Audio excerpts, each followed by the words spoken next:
ये प्रेस वेस कॉन्फ्रेंस वैसे होनी चाहिए थी, क्योंकि अपने लोगों को बताना है, होना चाहिए। पर मोदी जी काफ़ी चीज़ों में थोड़ा सा अलग तरीके से बिहेव करते हैं। कि मैं ना काम करने में विश्वास करता हूँ, शोर मचाने में विश्वास नहीं करता। विपक्ष का, कांग्रेस का वगैरह वगैरह जो भी है, इनका है ना शोर मचाने का काम है।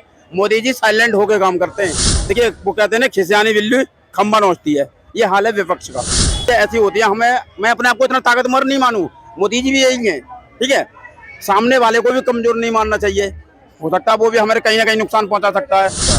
G20 के बारे में आप क्या जानते हैं? नहीं सर, उसके बारे में इतना तो नॉलेज नहीं। बाकी जो हुआ, जो विदेश के लोग आए, उससे अपने देश में अपने को काफ़ी अच्छा लगा कि बाहर के लोग हमारे देश आए।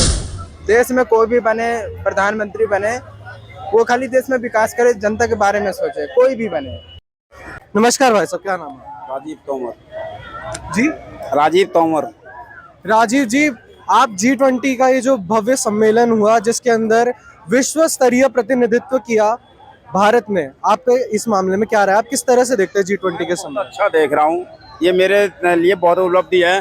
जैसे कि ना हमारे घर पे कोई मेहमान आता है तो हम खुश होते हैं, ऐसे ही हमारे देश में कोई बाहर से मेहमान आए तो उसको देख करके है ना, हमें है ना बहुत गौरव की बात है। पर आपको नहीं लगता कि जो भी बातें या जो भी डिस्कशंस हुए होंगे इन बीते 3 दिनों के अंदर, वो नरेंद्र मोदी जी को कहीं ना कहीं लोगों के सामने आके प्रेस कॉन्फ्रेंस के थ्रू बताने चाहिए? देखिए कुछ चीज़ें ऐसी होती हैं समय पर ही अच्छी लगती हैं, ठीक है।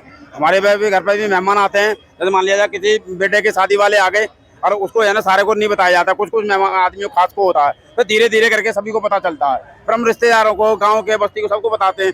यहाँ तक कि जब बारात लेके जाते हैं तो सारे गांव को लेके जाते हैं।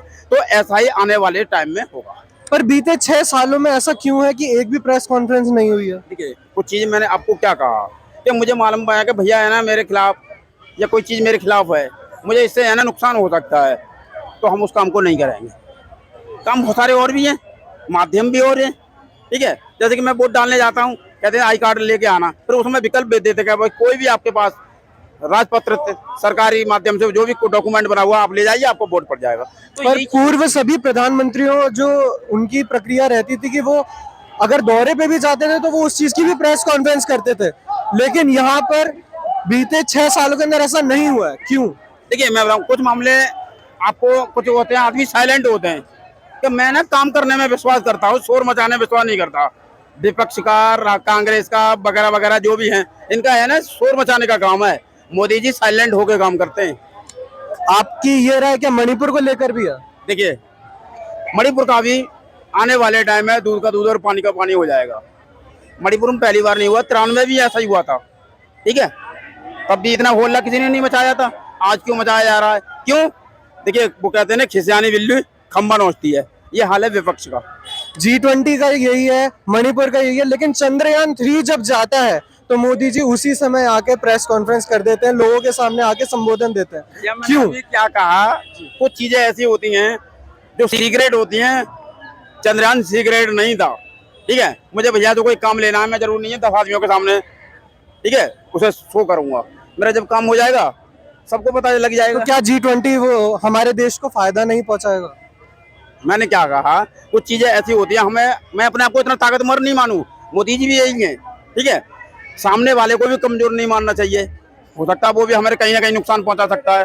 रावण ने हनुमान जी को बंदर समझ के छोड़ दिया था, उन्होंने सारी लंका जला दी थी। ये बात करें, आपने कहा सही कहा भाई साहब। आइए और लोगों से यहाँ बात करते हैं। क्या नाम है भाई साहब? जी सर, मेरा नाम अमित कुमार है। G20 के बारे में आप क्या जानते हैं? नहीं सर, उसके बारे में इतना तो नॉलेज नहीं। बाकी जो हुआ, जो विदेश के लोग आए, उससे अपने देश में अपने को काफ़ी अच्छा लगा कि बाहर के लोग हमारे देश आए, उन्होंने अच्छा ही कहा। और एक संगठन बैठक भी हुआ आज के पीरियड में।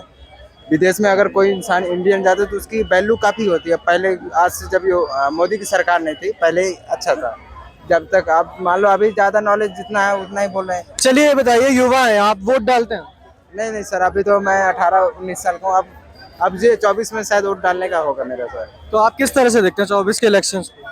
सर मेरे ख्याल से तो दो सभी पार्टी बढ़िया है, अभी तो कोई कुछ कह नहीं सकते। अब कौन आएगा सत्ता में, कौन नहीं आएगा, जिसमें सभी की सलाह होगी उसी में फिर हम भी सलाह देंगे। देखिए देश में कोई भी बने, प्रधानमंत्री बने, वो खाली देश में विकास करे, जनता के बारे में सोचे, कोई भी बने। एक A to Z, यदि कोई भी सर आप भी अपनी सब सोचिए, कोई भी बने, देश में विकास हो, अच्छा हो, कानून का पालन भी हो, बस यही चीज काफी मायने रखता है। बहुत अच्छी राय है आपकी। भाई साहब क्या नाम है आपका? बीते 3 दिन से जैसा कि आप जानते हैं कि दिल्ली जो है वो पूरी तरह से बंद थी, धारा 144 लागू थी, लोगों का आना जाना हर तरह से बंद था। कितनी परेशानियां आई हैं, आप दिल्ली वासी हैं, आप बताइए। एक्चुअली ज़्यादा तो दिक्कतें नहीं आई, बट ओवरऑल इस टाइप का करना कि बंद लगा देना, ये इस टाइप की चीज़ें एक्चुअली नहीं होनी चाहिए। हमारी गवर्नमेंट में इतना पावर होना चाहिए कि अगर इतने सारे डेलीगेट्स आ रहे हैं तो उसको हैंडल करने की सिचुएशन, उसकी कैपेबिलिटी होनी चाहिए। कि ऐसे धारा 144 लगाना और लोगों को तकलीफ देना वो सही नहीं है। तो हमारी गवर्नमेंट को एक तरह से अपग्रेड करना पड़ेगा। ठीक है, वैसे मेरे को कोई खास परेशानी नहीं आई है, थोड़ी बहुत हुई, बट वो ठीक है, चलता है। बट ये गवर्नमेंट की तरफ से एक बड़ा फीडबैक है। तो आप ये कह सकते हैं कि ये नाकामी है? देखिए, इंडिया एक डेवलपिंग कंट्री है। अगर G20 किसी और कंट्री में होता है, किसी यूरोपियन कंट्री, तो प्रॉब्ली उन लोगों को इतने सख्त मेजरमेंट्स लेने की ज़रूरत नहीं पड़ती है। पर आज हमारे कंट्री में एक माहौल बना रहता है। 15 अगस्त 26 जनवरी आता है तो कहीं कहीं बॉम्ब नहीं फट जाए तो 15 दिन पहले से चालू हो जाती हैं सख्तियाँ। तो इसी तरह से यहाँ पर भी हुआ था। बट हमारी गवर्नमेंट को इतना अपग्रेड होना पड़ेगा, जबकि मोदी जी और बीजेपी काफ़ी अच्छा काम कर रहे हैं कि हमारी कंट्री को अपग्रेड कर रहे हैं। G20 बीतने के बाद, जैसा कि आपने प्रधानमंत्री जी की बात करी, उन्होंने किसी भी तरह की कोई प्रेस कॉन्फ्रेंस नहीं करी है पब्लिक डोमेन में आके। आपकी इस मामले में क्या राय है?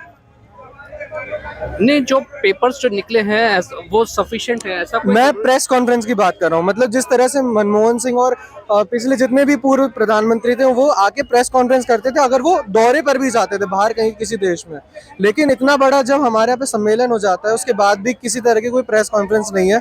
आपकी इस मामले में क्या राय है? प्रेस वेस कॉन्फ्रेंस से होनी चाहिए थी, क्योंकि अपने लोगों को बताना है, होना चाहिए। पर मोदी जी काफ़ी चीज़ों में थोड़ा सा अलग तरीके से बिहेव करते हैं, तो इट्स ओके। तो देखा आपने, G20 को लेकर लोगों का पूरी तरह से विश्वास ये है कि वो हमारे हित के लिए किया गया है, और कहीं ना कहीं उनकी ये सोच है कि G20 पर अगर प्रधानमंत्री ने आकर कुछ नहीं बोला है तो वो सीक्रेट कुछ काम हो रहा है। आप बने रहे CCN News 24 के साथ। जय हिंद, जय भारत।